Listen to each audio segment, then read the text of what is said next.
There it is. Ooh, that's good. Oh my God, does anyone's butt like hurt after a sneeze? It's not even, it's like my butt cheek. Why does it do that? Am I clenching too hard when I sneeze? Anyways, okay. All right. Lock in, lock in. Guys, I did it. I freaking did it. I finally found the thing that I have been looking for so long. 5 years. 5 years now. I've been looking for this thing, this one thing, for the last 5 years. And I've tried everything.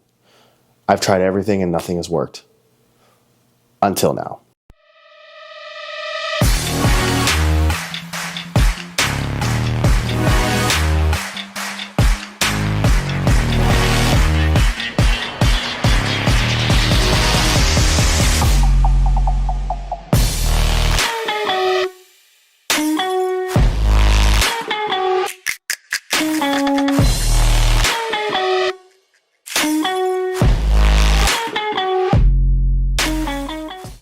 Photography has always been something in my life that I have genuinely loved. I remember when Instagram first started, I was taking photos of anything I could see. I would take photos of the mushrooms that were growing on the grass. I would take photos of ingredients on a kitchen table. I would take photos of a pencil.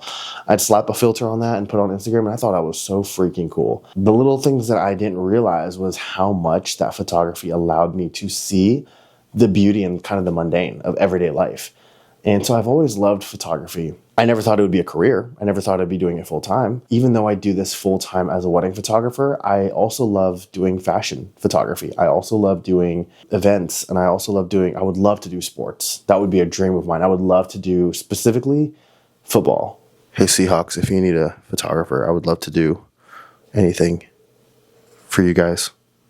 Literally anything. But there's always one area in my life, especially now that I've become a photographer on a professional side, something that I realize has been lacking is photography in my personal life. I have photos of so many freaking couples on my phone and not a single photo of my own family. I have lots of photos of my dog, who is right here sleeping. You can't see her, but she is knocked out always by my foot. She's a shadow. Something that I've always missed was having a camera that I could carry around on an everyday basis to photograph life, things that I'm doing, things that I'm eating, places that I'm visiting, little things like that, something that I can fit in my pocket. I have so many cameras, none of them of which are small enough to fit in my pocket, but I have so many of these cameras that are incredible, in incredible quality, but I'm not carrying these things when I'm going to dinner.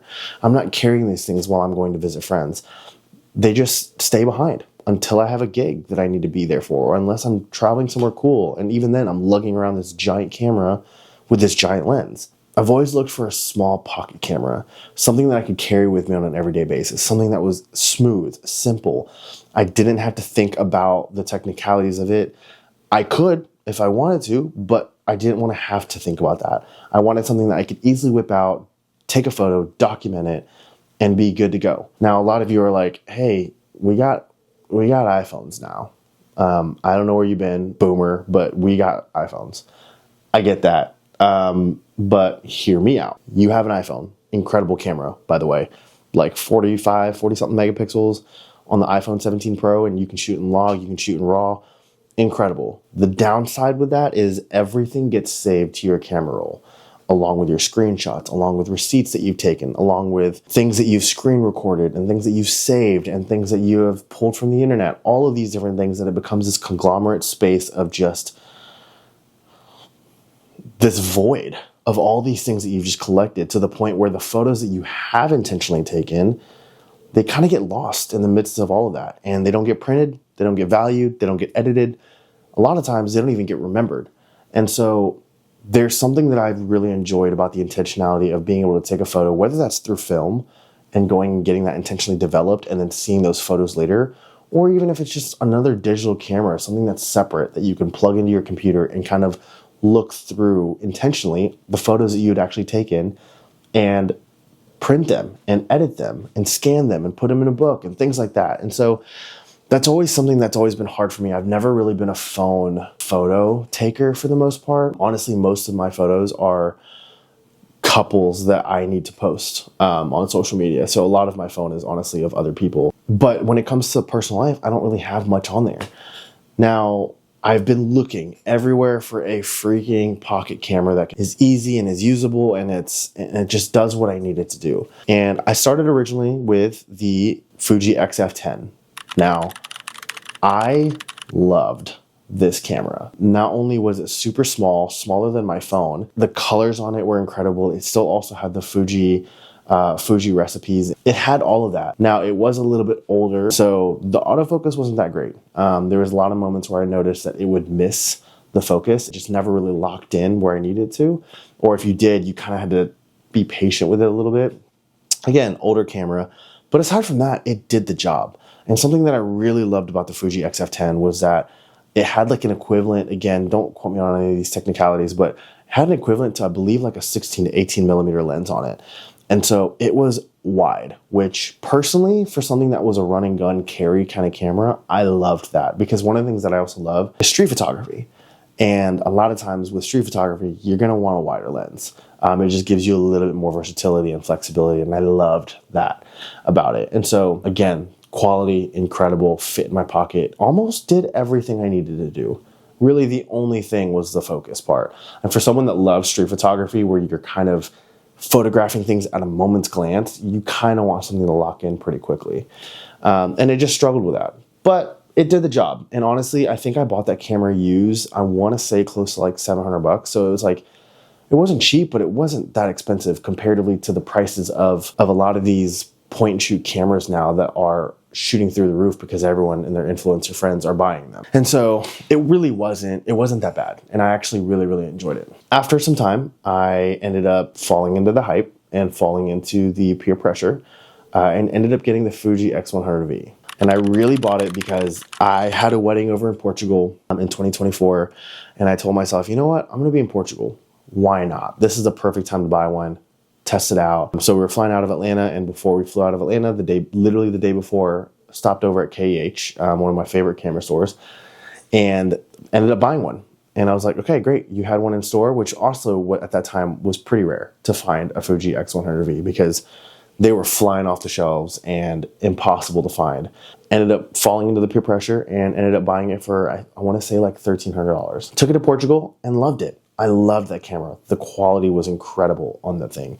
The photos that it took, the colors are beautiful on Fuji. Like, I mean, you just really can't go wrong. And I loved it. The one gripe, okay, I had two. The two gripes that I had with it was, one, the lens was kind of equivalent to more of like a 35. Again, great for portraits and things like that, but I wish it was a little bit wider for the things that I wanted. The second gripe that I had with it was, it's not a pocket camera, dude. That thing is still bulky. It's still pretty thick. She a thick one. It's still smaller than my Canon R5 or my Canon R6, and like, it's still pretty small, but it's not gonna fit in my pocket unless I'm rocking like baggy jeans, and at that point it's still bulking out and it looks like I have a tumor on my thigh. Yeah, I used it a lot while I was in Portugal. It was a great camera for the vacation that we were in. But by the time I came home from Portugal, I ended up leaving it on the shelf a lot, and it just collected dust because I didn't want to be carrying all that stuff around me. I didn't want to be carrying that bulky of a camera. But what I did take with me a lot of times was the Fuji XF10. And so I still ended up picking up the Fuji XF10 more than I picked up the Fuji X100V. Granted, I had to be a little bit more patient with the photos, but in terms of convenience of carrying it around, I loved that thing. So now here I am, right? I have two cameras. I have one, it fits perfectly. It's the size that I want it. It's the lens that I want it to be. It just misses on the focus, and I have to be a little bit slower with it and patient with it. Then you have the other one. It's fast. It does the job. It's incredibly sharp. It's a great camera. It's also a newer camera, so the quality is 10 times better, but it is bulky and it is a tighter lens than I want it to be. So I'm having these two dilemmas where I'm just like, God, what do I do? So after that, my wife also wanted a camera that was also pocketable. And so we tried something different.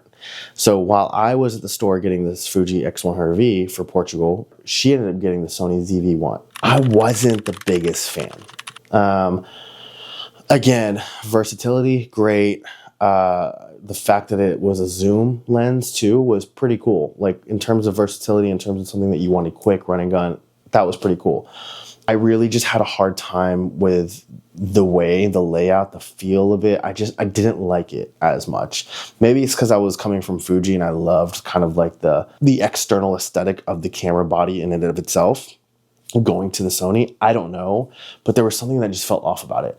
I also didn't really like the photos that came out from it. I just felt like it was good, but they just weren't as sharp as what I wanted them to be. And also the colors weren't my favorite. When it came to the Sony, I think that's when I started getting to a place where I'm like, okay, am I the problem? Am I just being way too picky about this? This camera has like everything that I need. It's a zoom that can go really wide and all the way really tight. And I don't remember exactly the millimeters of the length of it, but it had those things. It was great for vlogging. It was great for photos. It was all these different things, but for some reason, I just didn't enjoy the feel and usability of it. I don't know if it was the menu.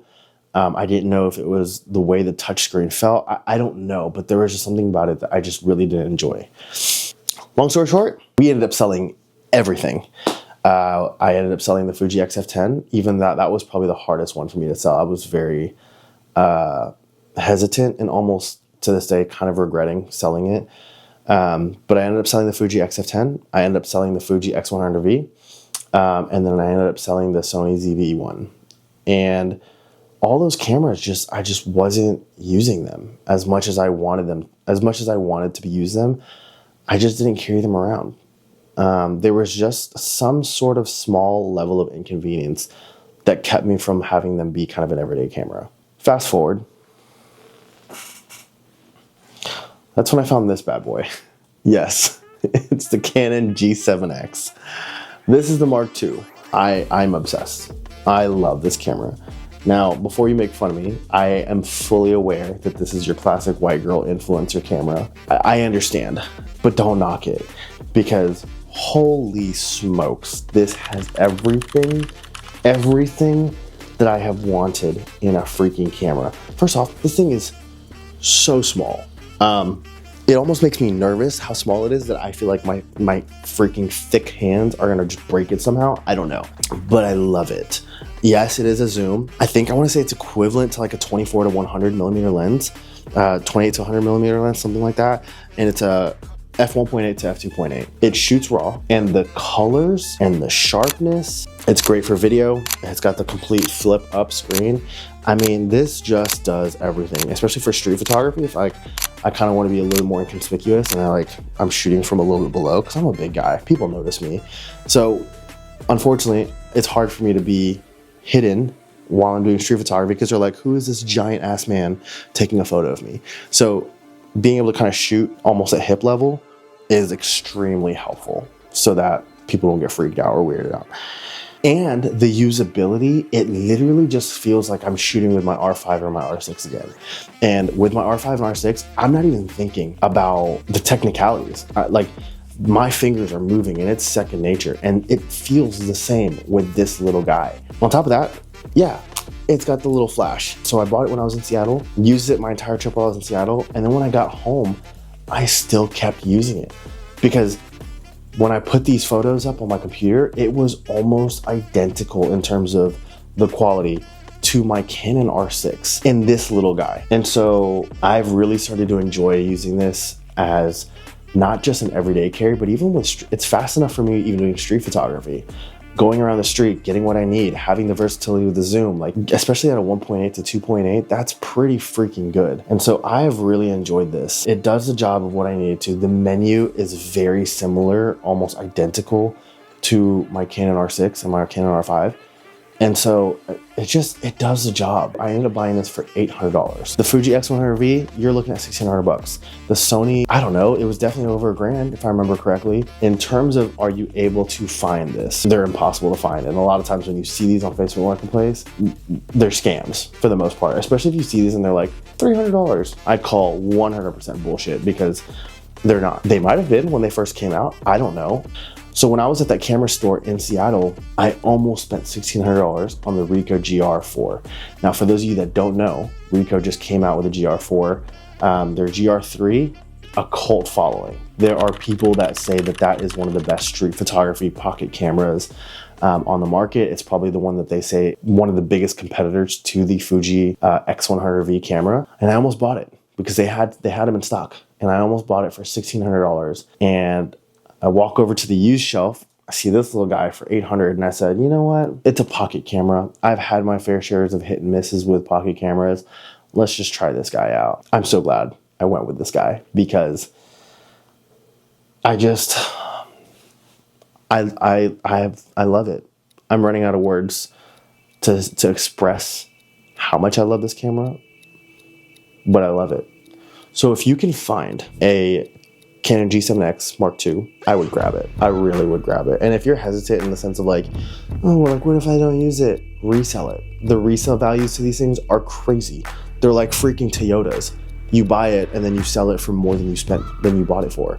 It's wild. So yes, this whole video is for this one guy and one guy alone because I love it. I just love it so much.